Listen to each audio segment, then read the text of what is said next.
Você já acordou sentindo que o dia inteiro seria uma repetição do caos do dia anterior?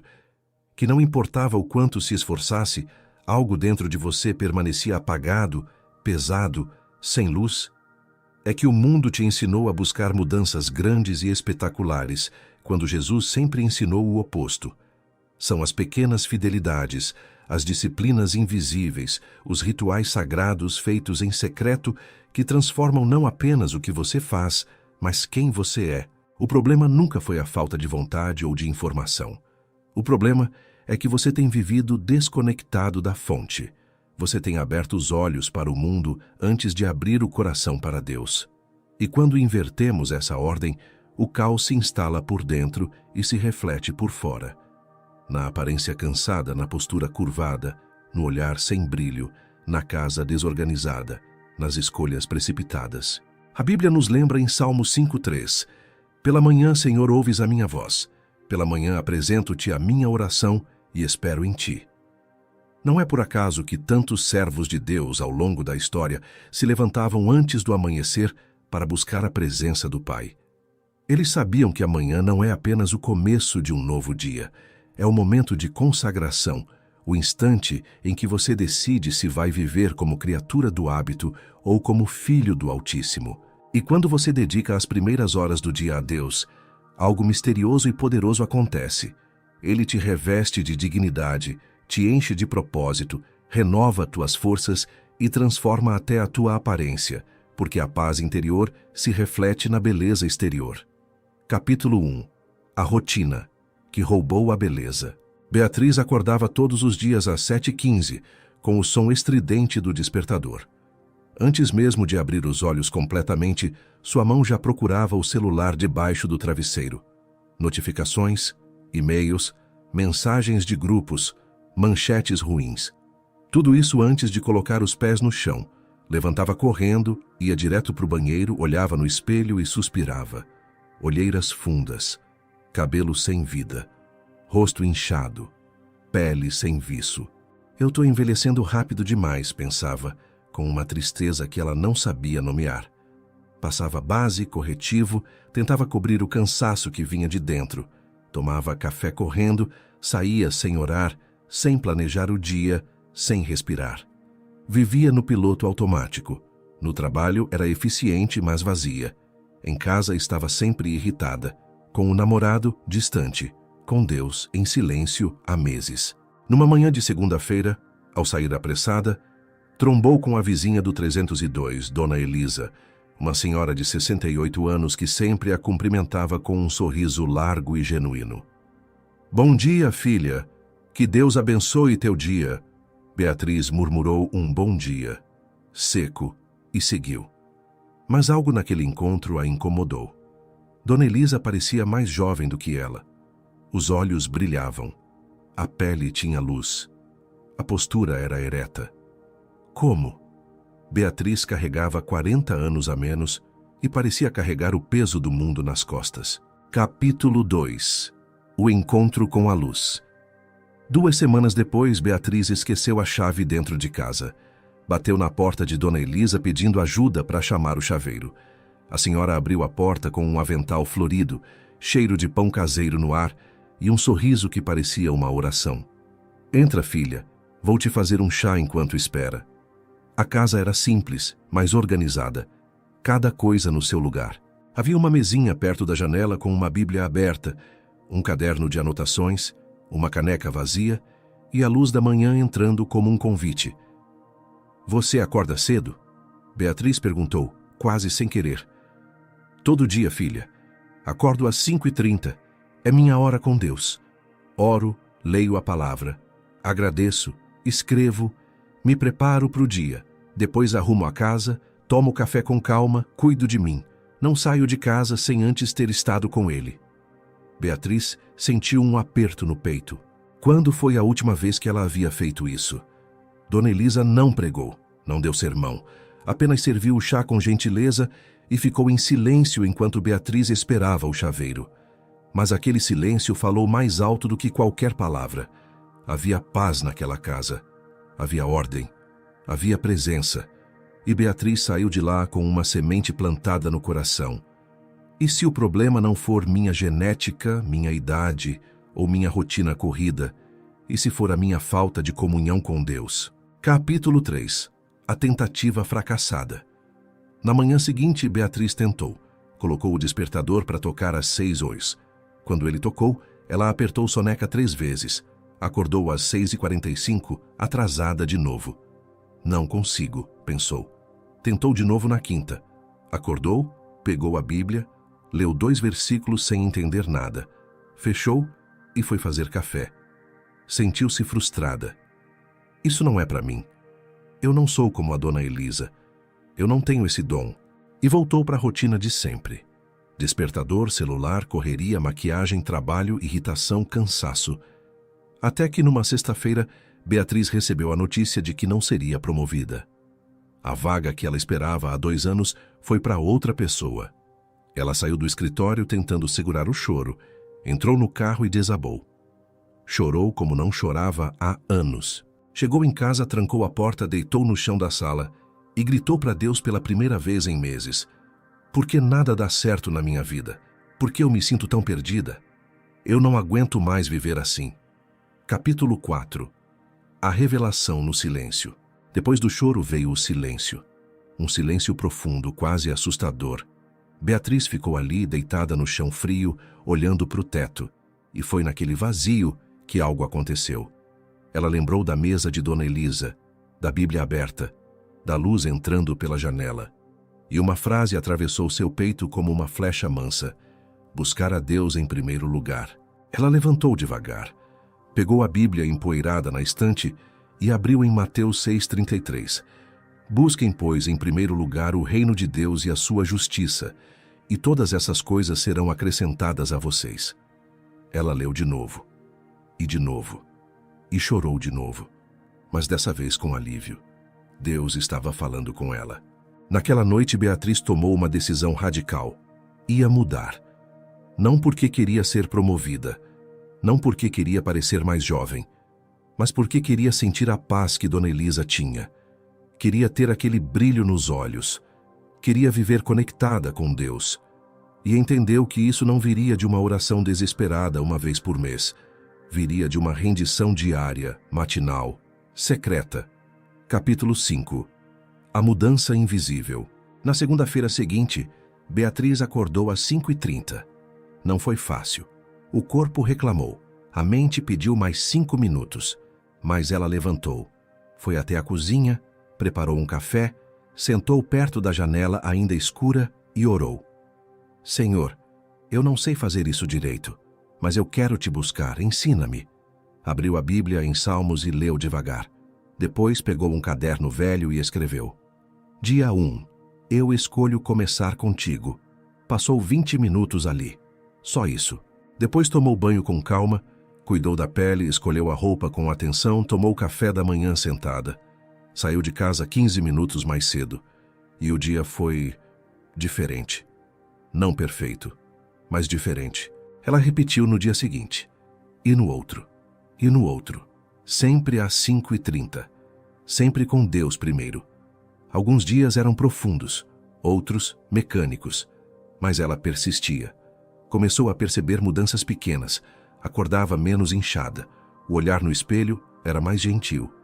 A postura melhorava. As escolhas do dia eram mais sábias. Não brigava mais por bobagem. Não se irritava no trânsito. Algo estava se ajeitando por dentro. E o reflexo aparecia por fora. Capítulo 6. A transformação completa. 3 meses depois, Beatriz estava irreconhecível. Não porque emagreceu ou mudou o corte de cabelo, mas porque havia uma luz nela que não estava lá antes. As pessoas no trabalho começaram a perguntar: você está diferente. O que mudou? Ela sorria e dizia: eu acordo com Deus agora. Alguns achavam estranho. Outros pediam detalhes. Dona Elisa, quando a encontrou no corredor, segurou suas mãos e disse: filha, você está brilhando. Eu oro por você toda manhã. Deus é fiel. Beatriz abraçou ela e chorou de gratidão. A promoção ainda não veio, mas veio algo maior: paz, propósito, dignidade. Ela não dependia mais da aprovação dos outros para se sentir bonita. Não precisava mais de likes, elogios ou conquistas externas. Sua beleza vinha de dentro.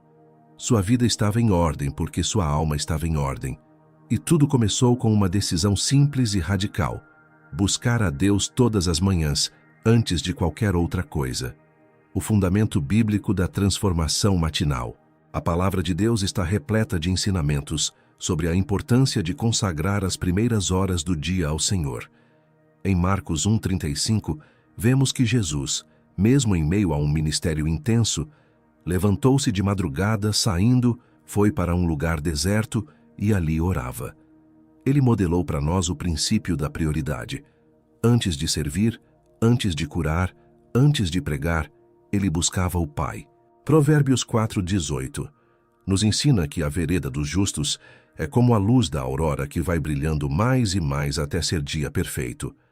A transformação não é instantânea, mas progressiva, e começa sempre com a decisão de buscar a luz. Paulo nos exorta em Romanos 12:2: Não vos conformeis com este mundo, mas transformai-vos pela renovação da vossa mente.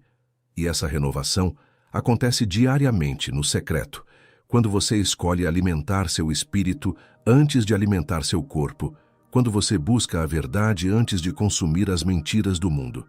A aparência exterior é reflexo da saúde interior. Quando sua alma está nutrida pela presença de Deus, sua face resplandece, sua postura se firma, sua voz ganha autoridade mansa e sua vida inteira se transforma. As 7 disciplinas matinais que transformam aparência e vida. Agora vamos mergulhar nas 7 práticas que, quando feitas todas as manhãs com fé e consistência, têm o poder de mudar não só sua aparência, mas toda a trajetória da sua vida. Essas não são técnicas vazias de autoajuda. São disciplinas espirituais, validadas pela Bíblia e comprovadas pela ciência dos hábitos, ensinadas por mestres como Hal Elrod em O Milagre da Manhã, James Clear em Hábitos Atômicos e Wallace Wattles em A Ciência de Ficar Rico. Primeiro, acorde e agradeça antes de fazer qualquer outra coisa. Antes de pegar o celular, antes de checar mensagens, antes de pensar nos problemas, abra os olhos e diga em voz alta: Obrigado, Senhor, por mais um dia de vida. A gratidão abre portas no mundo espiritual e muda a química do seu cérebro. Quando você começa o dia reconhecendo a bondade de Deus, você se posiciona como filho, não como órfão. E filhos caminham com dignidade. Segundo, silencie e ore por pelo menos 10 minutos. Não ore com pressa. Não faça oração decorada. Fale com Deus como você falaria com um pai amoroso. Entregue a Ele seus medos, suas preocupações, seus planos. Peça sabedoria, proteção, direção. Esse momento de silêncio e entrega é onde você descarrega o peso do controle e confia na soberania de Deus. E quando você confia, seu rosto relaxa, sua mandíbula se solta, suas rugas de tensão começam a desaparecer. Terceiro, leia a palavra com fome espiritual. Não leia por obrigação, leia porque você precisa de alimento. Escolha um salmo, um provérbio, um trecho dos evangelhos. Leia devagar, medite, deixe a palavra penetrar. Salmos 119, 147 diz: Levanto-me antes do amanhecer e clamo por socorro, ponho a minha esperança na tua palavra. A palavra é lâmpada, é espelho, é espada, é semente. Ela transforma sua mente, renova seus pensamentos e alinha sua identidade com a de Cristo. Quarto, escreva e declare sobre sua vida. Pegue um caderno e escreva gratidão, oração, confissão, declaração. Escrever organiza o caos interno e torna visível o que estava confuso. Declare em fé: Eu sou filho de Deus, eu sou amado, eu sou capacitado, eu sou guiado pelo Espírito Santo. Hal Elrod ensina que afirmações positivas reprogramam a mente para o sucesso e para a confiança, especialmente quando enraizadas na identidade que Deus te deu. Você não está mentindo para si mesmo. Você está alinhando sua boca com a verdade de Deus. Quinto, cuide do templo do Espírito Santo com movimento e água. Faça pelo menos 15 minutos de exercício leve, alongamento, caminhada, yoga, dança. Seu corpo é morada do Espírito, como diz 1 Coríntios 6,19. Quando você se move, você ativa a circulação, libera endorfina, oxigena o cérebro e melhora a aparência da pele. Beba água em jejum. Hidratação é a base de uma pele luminosa e de um corpo que funciona bem. Não é vaidade, é mordomia. É honrar o Criador cuidando da criação. Sexto, prepare-se com intenção e não com pressa. Tome banho com presença. Cuide da pele, do cabelo, das unhas. Escolha roupa que te faça sentir digno. Não se vista para impressionar, mas para honrar quem você é em Cristo. A aparência exterior comunica respeito próprio e reflete ordem interior. Quando você se cuida, você está dizendo: eu mereço cuidado, eu sou valioso. E isso não é orgulho, é reconhecimento da imagem de Deus em você. Sétimo, planeje o dia com sabedoria e fé. Antes de sair de casa, sente por 5 minutos e escreva as 3 prioridades do dia. O que realmente importa hoje? O que vai te aproximar do propósito de Deus para a tua vida? James Clear ensina que clareza de intenção é a base de todo hábito transformador. Quando você sabe para onde vai, você não desperdiça energia. E energia preservada se reflete em vitalidade, brilho no olhar e presença magnética. Integrando fé, ciência e sabedoria prática. Esses 7 rituais não são mágicos. São espirituais e práticos ao mesmo tempo. Hal Elrod, no seu best-seller O Milagre da Manhã, comprovou que dedicar a primeira hora do dia a práticas intencionais, que ele chama de savers, silêncio, afirmações, visualização, exercício, leitura e escrita, transforma produtividade, saúde mental, relacionamentos e até finanças. James Clear, em Hábitos Atômicos, nos ensina que pequenas mudanças de 1% ao dia acumulam resultados extraordinários ao longo do tempo e que a verdadeira mudança acontece quando transformamos nossa identidade, não apenas nossos comportamentos. E Wallace Wattles, em A Ciência de Ficar Rico, revela que a mente voltada para a gratidão e para a visão clara atrai prosperidade e abundância, pois agimos em harmonia com as leis universais que Deus estabeleceu. Quando você une esses ensinamentos práticos com os princípios eternos da Palavra de Deus, você cria uma rotina matinal, que é ao mesmo tempo adoração, mordomia e estratégia de vida. Você não está apenas melhorando sua aparência, você está se tornando quem Deus sempre planejou que você fosse. Oração de consagração e compromisso. Pai Celestial, eu me coloco diante de Ti nesta manhã e reconheço que sem Ti eu nada posso fazer. Perdoa-me por todas as vezes que acordei e não Te busquei primeiro. Perdoa-me por ter colocado o mundo antes da Tua presença. Hoje eu decido mudar. Eu consagro as minhas manhãs a Ti. Que cada despertar seja um ato de adoração. Que cada respiração seja uma oração de gratidão. Que cada passo seja guiado pelo Teu Espírito. Transforma minha mente, renova minha aparência, restaura minha dignidade. Que a luz de Cristo brilhe em mim de dentro para fora. Em nome de Jesus, amém. E agora, se você deseja se aprofundar ainda mais nos princípios que transformam rotinas em milagres diários, eu recomendo fortemente que você dê uma olhada no shopping do YouTube e considere adquirir O Milagre da Manhã de Hal Elrod, Hábitos Atômicos de James Clear e A Ciência de Ficar Rico de Wallace Wattles. Esses livros vão te equipar com ferramentas práticas, científicas e espirituais para sustentar essa jornada de transformação. Não é sobre acumular conhecimento, é sobre aplicar sabedoria. E sabedoria aplicada se chama vida abundante. Comece amanhã. Comece agora. Sua nova vida te espera do outro lado da decisão de buscar a Deus em primeiro lugar, todas as manhãs, sem exceção.